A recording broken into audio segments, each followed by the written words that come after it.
What would happen if the moon abandoned the sky, if her light vanished, leaving the world in endless night? For the ancient Maya, this was not just a question, but a memory carried in their stories. They spoke of Ix Chel, goddess of the moon, love and healing, who once fled the heavens in sorrow. Why did she leave? What plunged the world into darkness? And what made her return? This is her story. The Maya lived beneath a sky that ruled their lives. The stars mapped the seasons, the sun gave order to the day, and the moon marked cycles of fertility and time. To them, the heavens were alive with gods and forces, and among them none was as beloved or feared as Ix Chel, the radiant moon. Ix Chel was not a simple figure. She was young maiden, an aged crone, weaver of fate and patron of healers. She was beauty and danger, love and storm.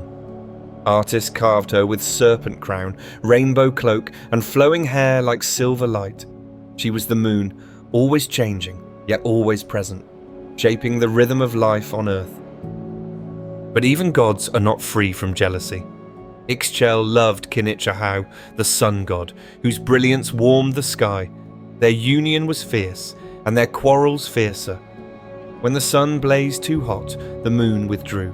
When jealousy struck, she vanished altogether, and the heavens themselves trembled with the echoes of their strife. In one tale, the sun's suspicion turned violent. Consumed by rage, Kinich Ahau struck Ix Chel.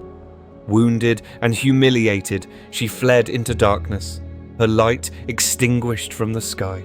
The world below looked upward and found only emptiness. The night was endless, and fear gripped both mortals and gods. Without the moon, the world changed. The tides swelled wild and unpredictable, crops withered as night stretched long, confusing the seasons. Animals grew restless, hunters lost their way, and the people prayed in terror. The absence of Ix Chel was not silence, but chaos, as if the very heart of the world had stopped beating. The gods felt the loss as deeply as mortals. Ix Chel had woven fate with her rainbow threads, guiding the cycles of time. Now, the loom was silent. Its Amna, the old creator, pleaded for her return. Others offered gifts, promises, even apologies on behalf of the sun. But Ix Chel, wounded and mistrustful, would not answer. In her hiding, Ix Chel considered her pain. To love was to risk betrayal. To shine was to be struck down. Yet the earth cried out for her, and her heart, though scarred, still beat for the people who called her mother, healer, and guide. Slowly, she wove a decision as carefully as thread upon a loom. She would return, but not as before. No longer would she belong wholly to the sun. Instead, she would move in cycles, appearing and fading, waxing and waning. Her light would remain a gift, but never permanent. A reminder that love can heal, yet never erase the memory of wounds. And so the lunar rhythm was born. Each month, Ix Chel rises, grows, and fades away, returning to the shadows before shining once more. Her cycles reflect both presence and absence, love and loss, healing and pain. The Maya watched these changes as sacred signs written across the heavens. Yet Ix Chel was more than the moon's light. She was patron of childbirth, and women prayed to her for safe passage through pain. She taught healers their craft, weaving knowledge into herbs and remedies. Her rainbow cloak promised renewal after storms, and her serpent crown warned that power always comes with peril. Temples rose in her honor. On the island of Cozumel, pilgrims crossed the sea to offer gifts to Ix Chel, seeking her blessing for children, for crops, for health. Women especially honored her, seeing in the moon's cycles a reflection of their own lives. The goddess was distant yet near, her rhythm echoing in every body and birth. But her story carried warning as well as comfort. The people remembered that even the moon can be struck, even the goddess can bleed. Ix Chel's absence was a lesson carved into the sky, that love may wound, that power can harm, and that even the most radiant light may choose to walk away. When the Spanish arrived, they tore down Ix Chel's temples, silenced her priests, and declared her false. But they could not tear down the moon. In secret prayers, in whispered stories, in the unbroken rhythm of her cycles, Ix Chel endured.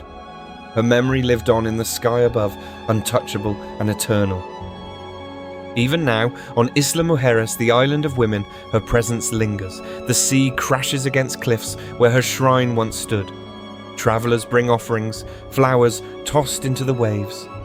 The goddess is not forgotten, for every night the moon itself rises as her witness, her silent promise that light will always return. Ix Chel is more than myth. She is the moon's face itself, shifting yet constant, fading yet returning. Her story is the story of grief and resilience, of wounds that never fully close but still give way to renewal. To look at the moon is to remember her sorrow, her strength, and her unending cycle. The Maya taught that nothing is permanent. Time itself is a wheel that turns. Ix Chel's disappearance and return mirrors the rise and fall of empires, the ebb and flow of love, the endless cycle of loss and rebirth. Her tale is not only about the moon, but about the rhythm that binds all life. So when the moon hides and darkness reigns for a night, the story reminds us not to despair. She will return, as she always has. Her absence is never the end, but a pause, a silence before renewal. The night is long, but light always waits beyond it. The Maya saw in Ix Chel the truth of their own lives, love and betrayal, absence and return, wounds and healing. In her they found not perfection, but reflection. For what goddess could be more human than one who walks away, only to return stronger, luminous, and forever changed? The world once knew darkness when the moon fled. It learned the pain of loss and the joy of return. Ix Chel remains in the sky to this day, silent witness to every night and every cycle. Look upward, and you will see her story written plainly in light and shadow. The goddess who fled, who returned, and who taught that even absence has its place in the rhythm of the world. Hey guys, thanks for watching. If you enjoyed the video, don't forget to hit that subscribe button for more great stories. Cheers.